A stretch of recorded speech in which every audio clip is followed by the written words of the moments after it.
Madam Chair, since you allowed her a snide comment, you will allow me a snide comment as well. So my question Diba? is, Madam- can you yes. confirm? Yes. Yeah, okay. Diba? Okay. Yes, Madam Chair. So, May I, before you proceed, may I remind both our guests and our resource You should have reminded persons her when she said the refrain line, diba? I called your attention, Madam Chair. You did not recognize me. So, ngayon, sasabihin ko na, if you allowed her that, you allowed me a snide comment as well. point of order, Madam Madam Chair, kasi parang siya yung nagpe-preside eh. Yes, that's right. Kasi inuutusan mo Madam yung Vice President. secretariat natin sa Committee on Appropriation. Yes. Alam mo din, no, diba? So, Yes. okay. Thank you, Madam Madam Vice Chair. President, please proceed with the response. There's a question. Please proceed with the response. Madam Chair, I do not understand bakit a person convicted of child abuse is still sitting in a seat. Point of Of the order, House of ito yung sinasabi Representatives. natin na dinadivert ang usapan sa ating budget hearing. Kung nagawa po niya yan sa Senado, Madam Chair, dapat hindi natin yan pahintulutan dito sa Kamara. You allowed her a snide comment and then you will not allow me?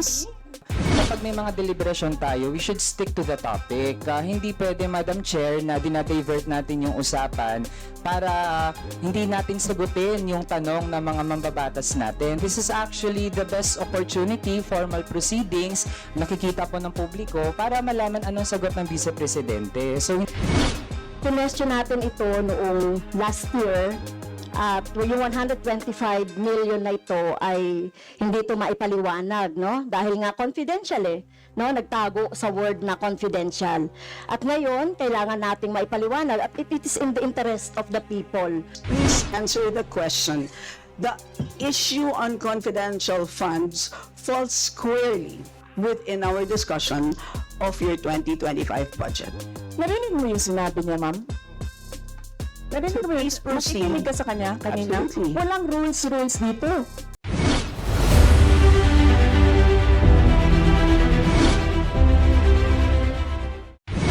So we will now begin interpellation. Pero bago ang lahat, gusto ko lang sana ipaalala sa mga miyembro at sa ating kagalang-galang na bisita na ang tatalakayan natin ngayong araw ay ang budget ng Office of the Vice President at ang usaping paggastos ng opisina ng ating pangalawang Pangulo. So, also, considering that the reports, if you wish to propound questions on confidential funds and expenses, we request the members to be circumspect in disclosing information and details of operations that may affect national security, public order, and public safety. Right? And of course, the usual reminder that each of you would have only 5 minutes and that the responses of our resource persons would not be included in those. So, our first to interpolate would be from the minority. We have our Deputy Minority Leader, Franz Castro. Thank you. Madam Chair, Thank you, Madam Chair. Am I Madam Chair. recognized? Yes. Yes. yes. Yes, Madam Vice Yes. President. I would like to forgo the opportunity to defend the budget in a question and answer format. I will leave it up to the House to decide on the budget submitted. Madam Vice President, we have 17 members listed for interpellation. And as you know, you've been here many times for our budget briefing, that this is an important part of the budget briefing. The GAA, the General Appropriations Act, is arguably the most important piece of legislation every year. At kasama po ito, ang pagtatanong at pakikinig po sa sagot po ninyo ay napaka-importante pong input sa amin pong trabaho. So, yun po, kami po ay, we will proceed to ask questions. Madam Chair, my answer for every question will be, I will forgo the opportunity to defend the budget of the Office of the Vice President through a question and answer. And I will leave it to the House to decide on the budget submitted.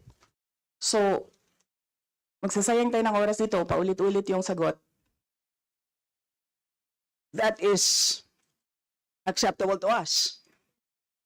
Unless I hear any objection, that is acceptable to us. Okay. Because it is, I believe, karapatan din po ng bawat Pilipino na marinig po nila ang katanungan po ng 17 po na nakalista sa ngayon. Palagay ko, kung meron pong dadating dito, baka dumagdag po. Pero marami pong issues na hinaharap po tayo ngayon. Kayo po mismo, nakikinig po kami sa inyong speech po kanina, kahit na hindi po siya related po sa ating budget. Marami pong na-spark na mga tanong, kaya palagay ko, kaya nga sinabi ko kanina, ilimit natin ang mga tanong tungkol sa budget. So, yun po. So, kung kayo po ay binigyan po namin ng pagkakataon na i-share po ang insights, kami rin po ay magsasabi din po ng aming mga katanungan. So, with that, the Deputy Minority Leader, Madam Franz Chair. Castro, may now proceed. With all due respect, I will not Madam Chair. repeat my question every time, my answer every time there is a question. May I seek permission that every time there is a question, that is my answer. Madam Chair, I will call you and you can do as you please, Madam Chair. But I will recognize you. Okay. And then, Madam Chair, may I be given the opportunity to explain why I will not and I will forgo the opportunity to defend the budget in a question and answer in the committee and leave it to the House of Representatives to decide on the budget submitted. Madam Chair, Madam point of Chair. order. Kasi po, tapos na ang presentation time kanina. So that was the opportunity for the resource person para magsalita. So now we have formally entered the interpellation period. So mas mainam po na pakinggan na ng Vice Presidente ang tanong na ating mga House members. Tama po. So, the Chair agrees with the Honorable Chair, Manuel. Excuse me, We will Madam Chair. proceed with the question and excuse me, Madam Chair. Wait or order. please wait to be recognized, sir.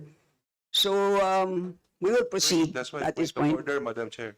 And what is your point of order? May we know the rule on which your point of order is based? The Honorable Bautista, may we know the rule on which your point of order is based? Because the Vice President already manifested that Kindly, sir, present the rule so we can rule accordingly. What is the rule on which your point of order? What is the point of order first and the rule? On which this is what's the based? point of order also of Congressman Raul? If you will question Yes. me, my point of order, you have to also to question the point of order of Congressman Raul. So we will make the Honorable Manuel repeat his point of order and the rule, because this is clear based on the rules that we approved during our first hearing relating to the budget. So please repeat that. Madam Chair, ang point of order natin ay batay yun sa paano ang rules of procedure natin sa Committee on Appropriations na after mag-present ng ating mga resource persons, they are given time, kung may slide sila, may video sila, may speech sila, nasa kanila po yun. And after that, ay magpo-proceed sa questions ng ating mga mambabatas. So yun po yung established rules natin sa Committee on Appropriations na supposedly ay alam din ng lahat ng mga members natin. So kung iniiba natin yung format, yan ay pagbabali dun sa established rules ng committee, Madam Chair. Yes, and Madam Chair, so excuse me, Madam Vice Yes, President, there's a point of order that was raised, so we have to first rule on that. So there's a procedure that we have to follow. Yes. Madam, May I just say that this is not part of the presentation? This is an explanation of my answer. no, but there is a Diba? point of order which we will have to first decide upon. Pasensya na po. So, there's some, are you objecting to the ruling of the chair, the Honorable Bautista? So we have taken note of the point of order, which we have accepted, and at this point, the chair rules that we shall proceed. So the Honorable Franz Castro may now proceed with her interpellation. You have the floor, ma'am. So, Madam Chair, siguro first observation, no, yung on the budget for the 2024, yung Vice President na nagsabi, Madam Chair, na slow and low utilization. So, nakita naman natin doon sa presentation. So, yung utilization ay napakababa. Pero, syempre, comment ko lang, no, mas mabilis siya sa confidential funds. 100% in 11 days. Madam Chair, So, Madam Chair, so according to the utilization of the confidential and intelligence funds submitted by the COA to us, no, so we have here surveillance and monitoring. Sabihin ko lang, Madam Chair, no, yung purchase of information out of 125 million confidential funds in 2022, purchase of information 14 million, payment of reward 10 million, rental and other incidental expenses relative to the maintenance of safe houses 16 million, purchase of supplies 35 million, provision of medical and food aid 40 million, payment of incentives or traveling relative to confidential operations is 10 million. So a total of 125 million conducted surveillance in 132 areas in 11 days. So 100% utilization. Madam Chair, I have also here a report about the notice of disallowance. According to the notice of disallowance, the COA disallowed 73,287,000 out of 125 million confidential funds used by the OVP in 2022. So this is 58.63% of the 125 million. So can you confirm, the Vice President? Madam Vice President. Madam Chair, since you allowed her a snide comment, you will allow me a snide comment as well. So my question Diba? is, Madam, can you yes. confirm? Yes. Yeah, okay. Diba? Okay. Yes, Madam Chair. So, before you proceed, may I remind both our guests and our resource You should have reminded persons her to when she said the refrain line, diba? I called your attention, Madam Chair. You did not recognize me. So, ngayon, sasabihin ko na, if you allowed her that, you allowed me a snide comment as well. I don't recall hearing a snide comment, Madam Vice President. Ang snide comment, that's a matter of judgment. So please proceed Secretariat, Madam proceed, Chair, I ma'am, would like the with your- Secretariat to repeat the first 3 lines of the well, comments. point of order, Madam Chair. Point of order, Madam Chair, kasi parang, So let's please proceed with the answer. point of order, Madam Madam Chair, kasi parang siya yung nagpe-preside eh. Yes, that's why Kasi inuutusan Madam mo Vice yung President. Secretariat natin sa Committee on Appropriation. Yes. Alam mo, Some ano, order, diba? please. So, Yes. okay, thank you, Madam Madam Vice Chair. President, please proceed with the response. There's a question. Please proceed with the response. Madam Chair, I do not understand bakit a person convicted of child abuse is still sitting in a seat. Point of The order, House of Madam Chair. Ito yung sinasabi Representatives. natin na dinadivert ang usapan sa ating budget hearing. Kung nagawa po niya yan sa Senado, Madam Chair, dapat hindi natin yan pahintulutan dito sa Kamara. You allowed her a snide comment and then you will not allow Please, me please wait As to be my recognized. comment, Excuse me, our members and our guests. I warn please, you. Please wait don't to go be to this rabbit acknowledged. hole. Please wait to be acknowledged before you speak. Okay, so at this point, Honorable Manuel. Yes, Madam Chair, again, it's another point of order kasi kapag may mga deliberation tayo, we should stick to the topic. Hindi pwede, Madam Chair, na dinadivert natin yung usapan para hindi natin sagutin yung tanong ng mga mambabatas natin. This is actually the best opportunity, formal proceedings, nakikita po ng publiko para malaman anong sagot ng Vice Presidente. So hindi po natin napapayagan ang ganong mga argumento na hindi naman tumutumbok dun sa topic natin. So, Okay, Madam Madam Vice Chair, President, there's I a will make this question. easy for Please- you. Please make Sige, ma'am. your responses direct to the point. Sige, ma'am. I will make this easy for you. What rules are we using for this budget hearing? We have our rules Yes, ma'am. adopted by the Committee on Appropriations. Right, okay. We searched for that rule. So we only found the general rules. So we have a copy of the rules for the budget hearings. Well, as far as I'm concerned, mas importante ang rules para sa amin. Kayo po, ang kailangan nyo lang marinig is yung acknowledgement for you to begin to speak. Yun lang po ang pinaka-importante para sa guests. Sa totoo lang po. Yes, ma'am. So, ang pinaka-importante, yes, you may proceed. At saka po yung adjournment. Yun lang po. Yung termination po. Yun ang pinaka-importante lang po. For the rules, yun ang ay importante para sa members. But we may provide the copy to you. Yes, So ma'am. please proceed and answer the May we question. request a copy? Yes, yes, absolutely. But Yes. please, there is a question. And do you want us to repeat the question? And we will not penalize you all the time. I don't You can repeat the facts from the notice of disallowance. I don't need the repeat of Honorable the Franz. question. Yes, Honorable Franz Castro, you may repeat your question on the notice of disallowance, I believe. Yeah, tama, Madam Chair. So according to COA, the notice of disallowance is amounted to 73,287,000 out of 125.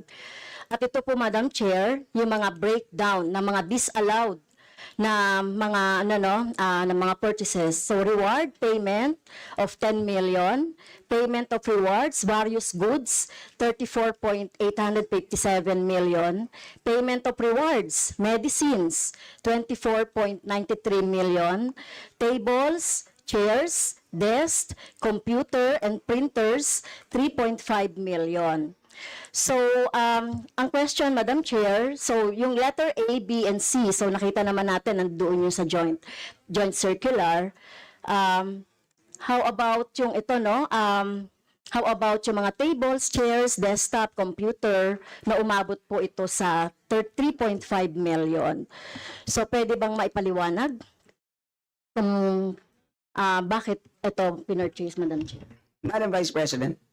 Madam Chair, I still request for the rules of the budget hearings. Okay, Vice President. gusto mo sagutin ko, ma'am. Yes, Madam. This is a hearing of the budget of 2025. Nasaan dito ang confidential funds? Yung tanong niya, Madam confidential Chair. funds. Nasaan dito? Honorable Madam Franz, Chair, ito yung continuing, continuing questions pa natin noong 2024, during the last budgets. Hindi na ipaliwanag itong 125 million na alam naman natin na wala ito sa budget ng 2022. So, ito, Madam Chair, sa rule naman natin, lahat dito tinatanong no? So, according to the budget, whether it is in the past, kasi nakikita natin yung utilization noong mga budget, kahit na yung past years, ay pwede nating busisiin dito, Madam Chair. Tama ba ako, Madam Chair?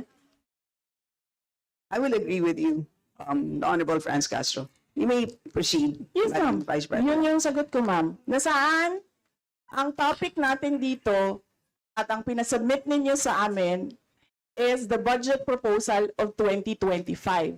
Where in the budget proposal of 2025, is the item confidential funds. Sa in aid of legislation nga ninyo, nakalagay nga doon sa rules ninyo, diba? The discussion should be germane to the topic. The topic is the 2025 budget proposal. Now tell me, Madam Where Vice is the President, the Honorable Franz confidential funds? Castro has already provided a sufficient explanation for why she asked the question. So please proceed with your answer. Madam Chair, It's a very why are we simple discussing question. the budget of 2023 and 2024? Honorable Franz Castro. So kung ayaw niya sagutin, Madam Chair, so let me go through na lang with my question kasi related naman ito. Remember, Madam Chair, question natin ito noong last year at yung 125 million na ito ay hindi ito maipaliwanag, no? Dahil nga confidential no? Nagtago sa word na confidential. At ngayon, kailangan nating maipaliwanag at it is in the interest of the people. Yung 125 million na ito, Madam Chair, kaya kailangan ito na mabusisi at kailangan ito maipaliwanag ng OVP. Kaya hindi tayo pwedeng questionin ng mga rules, questionin ng mga topic, etc. Dahil related din naman talaga ito sa budget, Madam Chair. Madam Chair, Yes, you may Yes. proceed. I request that the chairperson of the Finance Committee preside over this hearing. Madam Vice President, with due respect, you are not allowed to do that, Madam Vice President. You are not allowed to introduce any motion. You are a research person this Not- hearing, Madam President, I did Vice not move, President. ma'am. I requested, the same as vein. your resource person, I requested So that the your request chairperson is of the denied, committee. Madam Vice President. Just please answer the question. The issue on confidential funds falls squarely within our discussion of your 2025 budget. Narinig mo yung sinabi niya, ma'am? Narinig mo yung, Please proceed. nakikinig ka sa kanya kanina? Absolutely. Walang rules dito. Please proceed and answer the question. It's a very simple question. Di ba?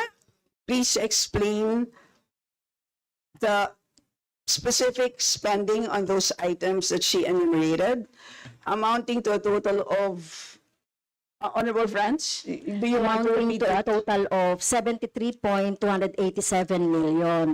So, dahil may notice of disallowance, so ibig sabihin, Madam Chair, illegal ito at not in accordance with the joint circular by the COA, the BM, and other related agencies.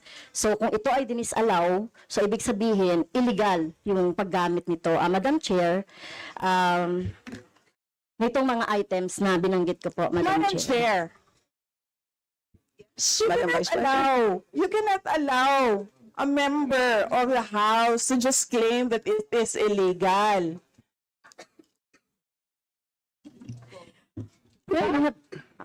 That is a notice of disallowance.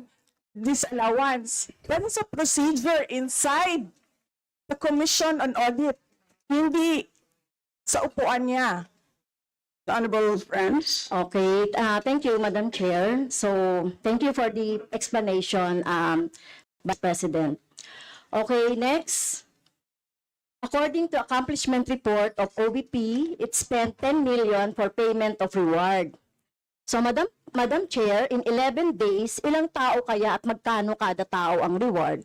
In fact, COA disallowed the whole amount spent by OVP for payment of reward. Hindi ba, Madam Chair, questionable ito? Madam Chair, the invitation letter that we received from the House of Representatives, dear Vice President Duterte, the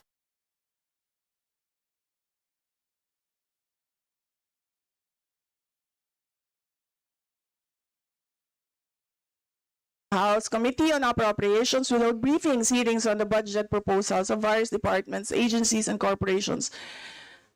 relative to the fiscal year 2025 National Expenditure Program as the basis of the fiscal year 2025 General Appropriations Bill.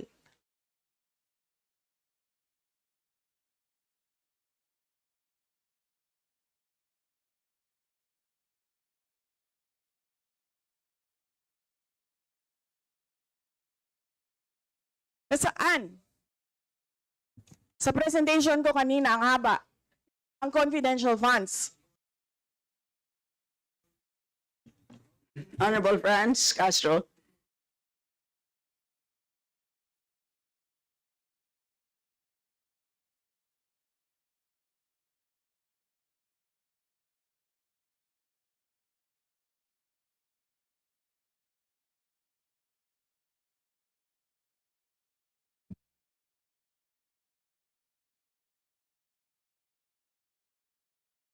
Can we request our technical people to fix the mic?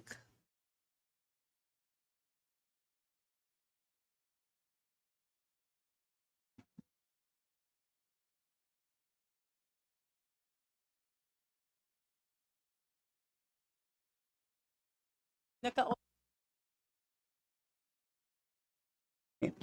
Can everybody check their mics and make sure that they're switched off para maka-switch on yung si Franz?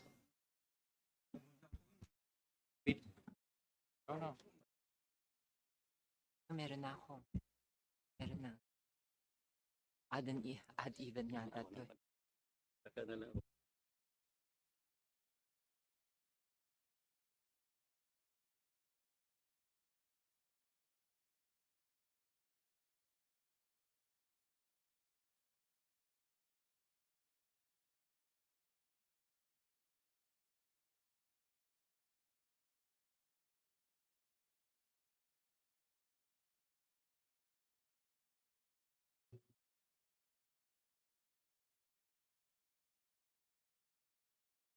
Madam Chair, point of order lang ulit, Madam Chair.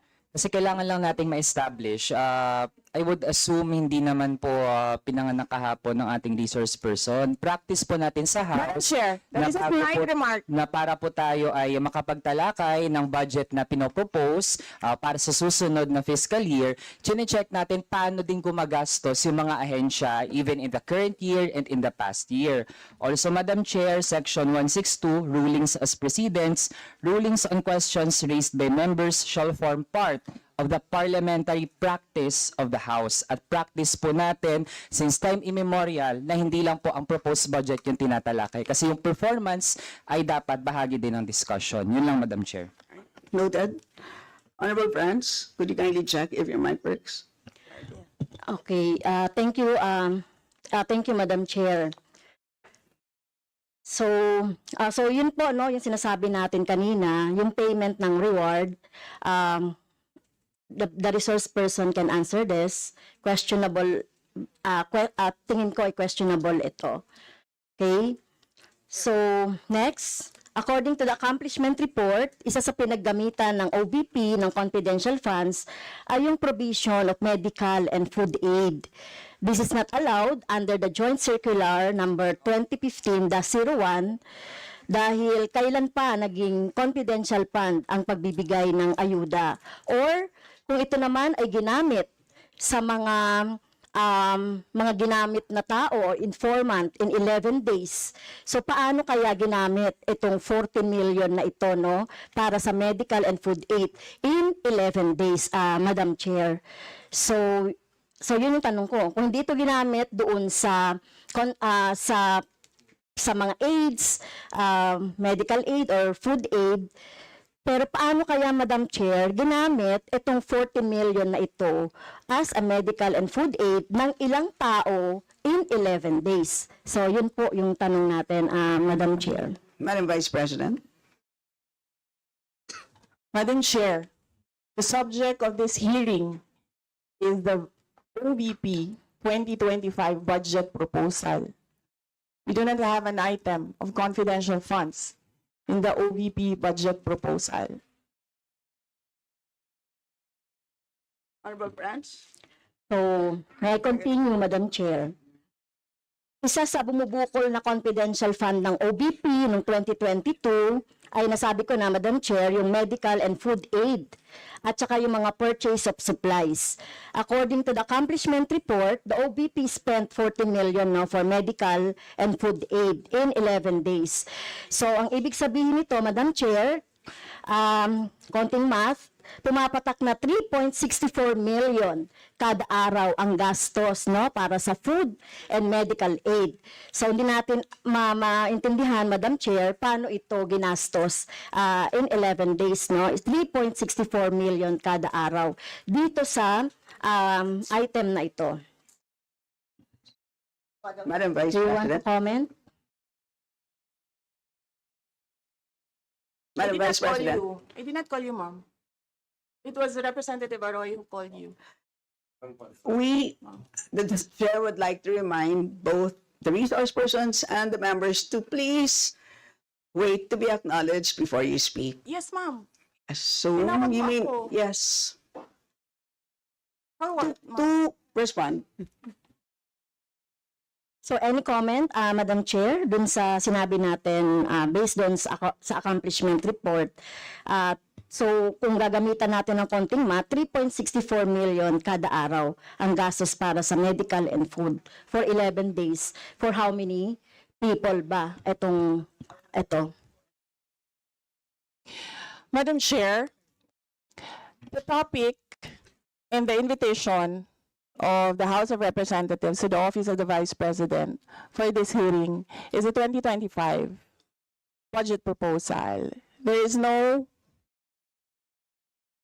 confidential funds in the 2025 budget proposal. For the information of the body, the letter that we sent, our Madam Vice President, reads as follows. In the second paragraph, we noted the following topics to be discussed. Item number 3 is comparative budget allocation and utilization rate from fiscal year 2019 to 2023. That's item number 3. So I can provide you copies of the letter. So clearly, confidential funds spent in 2022 falls squarely within that. So yes, Honorable Francie, may proceed. Yes, Madam Chair. So, mukhang hindi na tayo sasagutin ng hindi na ako sasagutin ng ating Vice President. So, sa bawat sagot kasi na ganyan ng ating Vice President, for the record, since ayaw magpaliwanag ang VP, so ibig sabihin nito, yung paggastos ng 125 million ay na pera ng taong bayan ay hindi maipaliwanag. So, yun lang, Madam Chair. Kaya hinihiling natin sa Vice President o OVP na kailangan na maipaliwanag itong mga sinasabing item dito. Anyway, Madam Chair, sa kanila naman nanggaling, no, yung utilization at confidential and intelligence fund. And of course, ito lang naman ang hawak ko din dito, yung notice of disallowance. Kaya gusto talaga nating maintindihan, Madam Chair, kung ang notice of disallowance ay, so syempre, papaliwanag pa nila yan, kung paano, di ba? So, kailangan malaman din ng taong bayan na sila yung nagbibigay ng pondo para sa operations ng OVP at lahat ng mga agency. At kailangan yung maipaliwanag. So, hindi pwede yung ganyan na yung tactics na ganyan na parang parang sorry for the pusit, na kapag nasusukol na ang pusit ay nagaano ng maitim na tinta. So ayaw natin ng ganun, Madam Chair, kasi yung atin namang pinag-uusapan dito ay budget. No? So wag naman mag-ugaling pusit ang Office of the Vice President. Madam Chair, may I point of information only, Madam Chair? May I?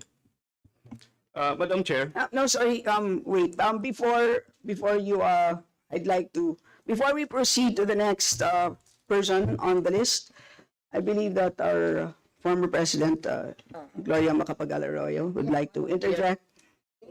Observation made in relation to the point of order, because in the beginning, it was settled that the issue would be the 2025 budget.